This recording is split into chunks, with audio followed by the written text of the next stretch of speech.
Timberwolves win 127-117 in Los Angeles against the Lakers, giving them tied for the best record in the Western Conference with the Denver Nuggets.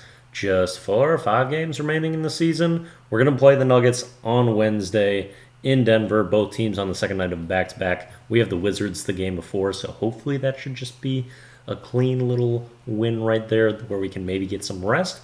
But that's just ideal scenarios, even though you'd think that'd be able to happen. Not always the case. Let's talk about the game that was just played. The Lakers had no LeBron James going into it, and then Anthony Davis leaves after the first quarter after getting smacked in the face on a putback dunk. That was pretty nasty. Kyle Anderson hits him, and he has to go out for the rest of that game. So the Timberwolves are just gifted the two powerhouses of the Lakers not being in this one, although Rui Hachimura just displayed such a smooth offensive game where he hits every jumper. And Spencer Dinwiddie has that game where he hits all the contested shots, which he has 5-6 times a year, but not on high volume in this one. Anyway, the problem with the Lakers this season has been that they haven't been able to get stops at all, and that's shown by the Timberwolves, who scored 87 points in their last game, having 127 in this one. A lot of that led by Naz Reid, the man, the myth, the legend, 2 words, has 23 points in the first half on an array of amazing abilities. He's showing you multiple floaters in that one, pretty deep ones at that. Euro step layup on the left side of the floor, also a spin move, pump into the quickest step through ever to finish on the left side, and also the catch and shoot threes just raining down. The fact that he is such a lethal three-point shooter this season, I just did not see it coming. I wonder if our shooting coach for the Wolves just has to be putting in God's work, because J-Mac has made an enormous leap shooting the 3-ball. Nas has elevated to a career high. Cat, of course, is on point. Conley with a career high 3-point shooting. Nikhil with extreme improvement and also improving his 3. Something's brewing over there with the jumpers in Minnesota. Also, OKC, as a strange side note, they have so many people that were not really traditional 3-point shooters that have elevated, and they're the best 3-point shooting team in the NBA this season. So I don't know what's going on there, but I guess good organizations do it right, which the Timberwolves are becoming. Is that a thing? Maybe. I hope so.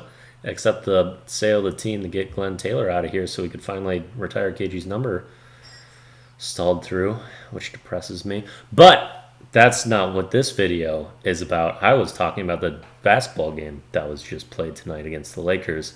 So Naz Reid hooping, 23 points, shows off all of that display of offensive ability as well as a chase down block, which was fantastic. He has some of those highlight blocks pretty regularly. Even starts demanding double teams in the second half because of that incredible display. And to talk about the other big of the game, Rudy Gobert, pretty dominant stat line, 18 points, 16 boards. I really just wanted to mention him just because of every time that he is running with the ball in transition, he decides not to outlet. He's like, okay, this is my time. I'm going to be the ball handler. I think there's a 5% success rate on Rudy Gobert trying to handle the ball in transition. It's a turnover almost every time. It's great entertainment.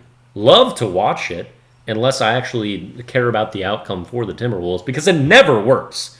So I think my stance right now is regular season. It's too entertaining to really condemn it, but I hope that never, ever, ever happens in the playoffs, because I may lose a couple of years off my lifespan if I witness that, knowing how little it ever works out. And so we just had another moment in this game where Rudy has a fast break that he tries to go on, gets stripped off his knee, goes out of bounds, Lakers ball. And then they kind of went on a run in that third quarter where we were up 20, and then they got it within 4. And it doesn't really matter because we ballooned the lead back up to 20 eventually and won that one handedly. But that was just a sequence that certainly stood out for me. There wasn't a ton else that really stood out in this game. It felt like the Lakers just got bit by what's been hurting them all season, where they can't guard, and we just score and score and score, and that's lovely to see. I guess we'll mention Anthony Edwards as well. I really appreciate that he's really demonstrating that he's willing to take end of quarter shots, like half court heaves and stuff. And I really appreciate that because the inefficiency with Ant you can nitpick with for sure, and he hasn't had great efficiency in the second half of the season, missing a lot of shots, taking a lot of shots, but he's still chucking them up at the end of the quarters, which I really appreciate. And the jumper was better in this one too. Some really big buckets out of him. And I really want to point out 8 assists with just 1 turnover in this one.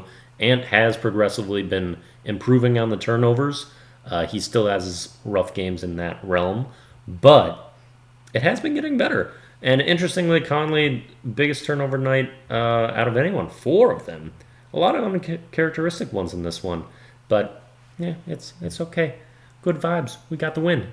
Was a big one. The Lakers have been streaking, so this seemed like a tough game going in. Then we got the LeBron news, and then there's no AD, and so very fortunate for the Wolves. All right, Wizards on Tuesday, then Nuggets on Wednesday, and I think there's just 2 games after that. Yeah, Hawks and then Suns, and then the regular season's over.